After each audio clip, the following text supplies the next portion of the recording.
शुरुआत करते हैं और सबसे पहले नजर डालते हैं आज की 4 बड़ी खबरों पर और इसी से जुड़ी खबर बताएंगे आपको कि कैसे अमेरिका ने अब अपना जो है सुर बदल दिया है। साथ ही साथ अमेरिका ने कैसे प्रहार का एक नया अंदाज जो है वो सामने रख दिया है। जल्दी से आपको वो टॉप स्टोरीज बताते हैं इस वक्त जो सबसे ज्यादा सियासी सुर्खियों में। स्टोरी नंबर 1 की बात करते हैं और यहाँ आपको बताएंगे कि कैसे अमेरिका ने अपने समुद्री पहरे को चेंज किया है। वापस से नए यहाँ पर जिस तरीके की लॉन्चिंग की गई है, नए तरीके की गतिविधि जो अमेरिका की तरफ से रखी गई है, अब यहाँ डिप्लॉयमेंट में जो बदलाव आए हैं, कोर्स चेंजेस जो आए हैं, वो सबसे अहम हो जाता है। अब्राहम लिंकन की जगह अब जॉर्ज वॉशिंगटन की तैनाती की गई है।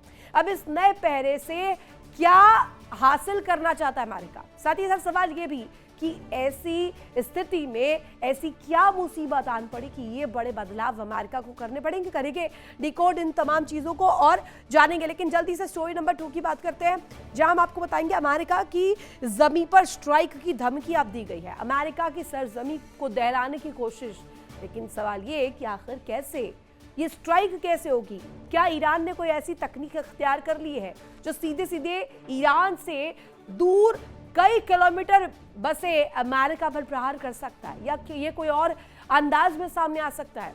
किस तरीके से ईरान ने अमेरिकी जमीन को दहलाने की धमकी दी है, क्या है इसके तमाम कारण, बताएंगे आपको विस्तार से इस पर भी एक एक जानकारी। बात टॉप स्टोरीज में तीसरी बड़ी स्टोरी की करते हैं। खाड़ी में ट्रंप का ट्रिपल अटैक प्लान।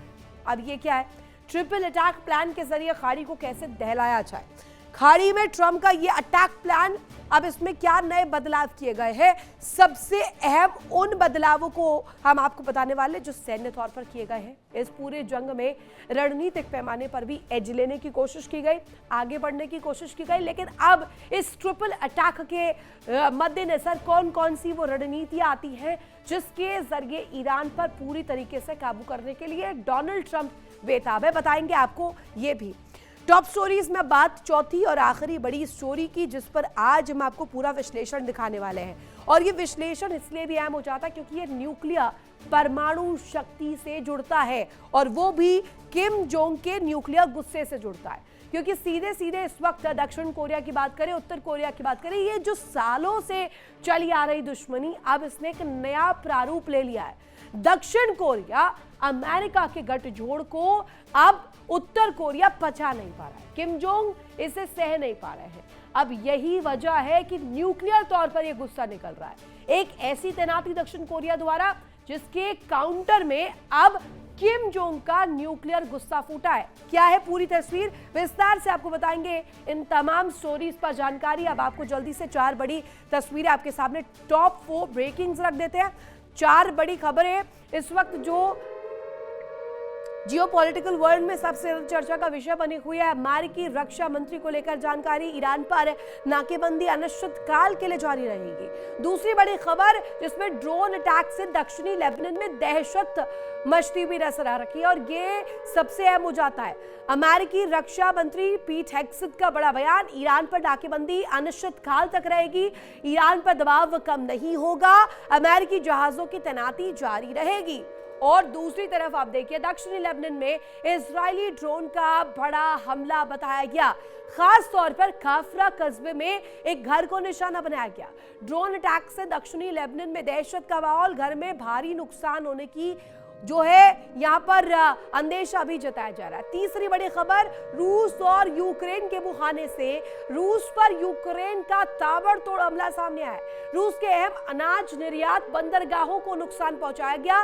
इस तरीके से सटीक लॉजिस्टिक सपोर्ट पर हमला किया गया जिससे रूस को बड़ा डेंट मिलता हुआ नजर आ रहा है। रूस का इस्माइल पोर्ट पर पलटवार भी सामने आया है। रूस यूक्रेन के हमलों से तनाव और ज्यादा एस्केलेट हुआ है। चौथी बड़ी खबर आप देखिए, यमन पर रूस का बड़ा बयान, रूस का अमेरिका इजराइल पर हमला, समुद्री स्थलीय नाकेबंदी पूरी तरीके से हटाने की मांग, और इससे अब यूएन सिक्योरिटी काउंसिल में रूस ने इस आवाज को उठाया भी है। अब यूनाइटेड नेशन सिक्योरिटी काउंसिल इसको लेकर क्या रुख रखता है? रूस का अमेरिका इजराइल पर यह भीषण वार, ये ताबड़तोड़ पलटवार जिस तरीके की तस्वीर दिखा रहा है, नाकेबंदी पूरी तरीके से हटाने की मांग भी की जा रही है। एक बड़ी खबर और इस बीच सामने आ रही, ईरान युद्ध के बीच अमेरिकी नौसेना की बड़ी हलचल। यूएसएस वॉशिंगटन अब पश्चिम एशिया की ओर रवाना कर दिया गया है। हिंद महासागर की तरफ अमेरिकी एयरक्राफ्ट कैरियर भेजा गया। यूएसएस अब्राहम लिंकन की जगह अब जॉर्ज वॉशिंगटन लेगा। क्या है इसके पैमाने? 250 दिनों से ज्यादा समुद्र में तैनात है यूएसएस लिंकन।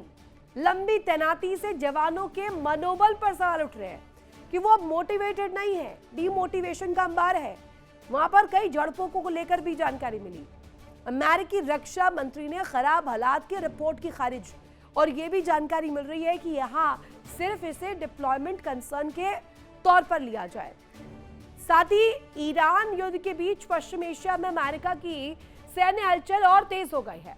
अमेरिकी नौसेना का परमाणु विमान वाहक पोत यूएसएस जॉर्ज वॉशिंगटन अब पश्चिम एशिया की ओर आगे बढ़ रहा है। यानी आने वाले दिनों में मिडिल ईस्ट के समुद्री मोर्चे पर अमेरिकी ताकत और ज्यादा बढ़ सकती है। देखिए इंडिया डेली 24/7 अब आपके स्मार्ट टीवी पर। इंडिया डेली मौजूद है सभी डिजिटल प्लेटफॉर्म पर लाइव और लगातार। इंडिया डेली 24/7 हर दिन राष्ट्र को समर्पित।